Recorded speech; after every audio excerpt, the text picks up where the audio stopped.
this is how the bookshelves look at a glance. It's basically 3 shelves. You have this one, then this one, and then this one. I got this one first, which I refer to as the grand bookcase. And then I got this one, and I also got this one. Please ignore the state of my bed and my phone. I am gonna split this video into 3 parts because otherwise I'll be here all day. And I'm just going to start with this one and just go. And there is a stack of books down there as well. So this bookcase, from the top we have my Quran, and then onto the side we have all of kind of my Islamic books and booklets, and some books written in Urdu from my mum. And then this is what I call like the anthropological shelf, or like the human shelf, kind of like human subjects. So we have like carrying on with like religion here, and then it goes into philosophy, psychology, a bit of law and medicine, and we have my skeleton here who's called Gunshot, and my little egg. And then moving on to the second bookcase shelf, we have my kind of half travel shelf, half miscellaneous. So these books here are what I refer to as my travel books.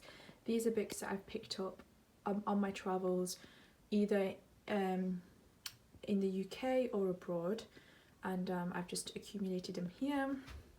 And then we have these, which are just miscellaneous, really standout books here. Of course, All the Light We Cannot See, The Book Thief, I very, very much enjoyed and sobbed over these books here. And then I loved The Grass Is Singing, I loved Heatwave, I loved Three Daughters of Eve. I also loved Eleanor Oliphant is Completely Fine. And I haven't yet read the other books. This was a gift from a university friend. And yeah. And then onto this shelf, which is my a crime shelf. It begins the thrillers, which is one of my, well, it was one of my favourite genres. Sorry if the camera is very shaky, I'm having to do this quite fast. I absolutely love the Millennium Trilogy by Stieg Larsson, so that's The Girl with the Dragon Tattoo. The first 3 books, I haven't continued the series. I know they were continued after his death, but I am just not a fan, so I left them. I love Scandinavian literature, I love Nordic noir, so there's quite a few titles here. And then we have My Little Pumpkin. I'm moving along more Nordic noir, and then we move into some Japanese literature. And we have my beautiful lamp, and you can just about see me. Lamp, sorry. I was thinking Aladdin then. I meant teapot. It's absolutely gorgeous. And it just sits here next to the book of tea. I really love, I've always been really fascinated by kind of Japanese culture. And so that's why I sometimes like just gravitate subconsciously towards kind of Japanese literature and Japanese art. And I have read An Artist of the Floating World and really enjoyed it. There are a lot of themes in there that I've noticed that are carried along kind of Japanese books. So then we have more thrillers here. Obviously some of these standouts from your Gone Girl. I can never ever get over Gone Girl. 13 was also brilliantly written. I actually surprisingly really enjoyed A Good Girl's Guide to Murder. I See You, Her. Behind Closed Doors was one of the first psychological thrillers that I read.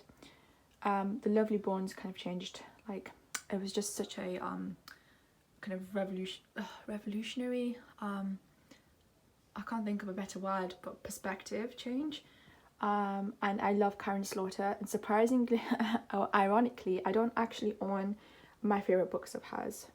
I also love In a Dark Dark Wood. It's very atmospheric. So I'm very fond of kind of these thriller books here. And then we move on to my last bookshelf, which is kind of continuing on thrillers, but these are mainly hardbacks. We move a little bit into horror, and then true crime right towards the end. So we have more Scandinavian books here, but these are hardbacks. And then The Woman in the Window, which was just a absolute kind of bombshell when it came out, I think. And I would have given it 4 stars had it not been for the amazing plot twist. I love The Guest List. I'm trying to find a book that recreates that same atmosphere, which I think I found in a Dark Wood there. Some Stephen King. I have only read this very, very fat book by him. Frozen Charlotte, which still creeps me out and has put me off Bones in Food. You'll have to read to understand. Jo Nesbø, I have only read The Knife by Jo Nesbø, which is somewhere along the previous shelf. I can't really see it right now. Ah, it's there. I've only read Knife by him, but I love that book. And then True Crime, which I have read both Fingerprints and Perfect Murder, which are these two. Fingerprints just made me really annoyed with the world and like scientific discovery, because it's just scientists trying to get credit. So it was just a bit sad. And then obviously little stuff here. We have my dinosaur, which I've had for ages. I used to love stretchy things when I was younger, so.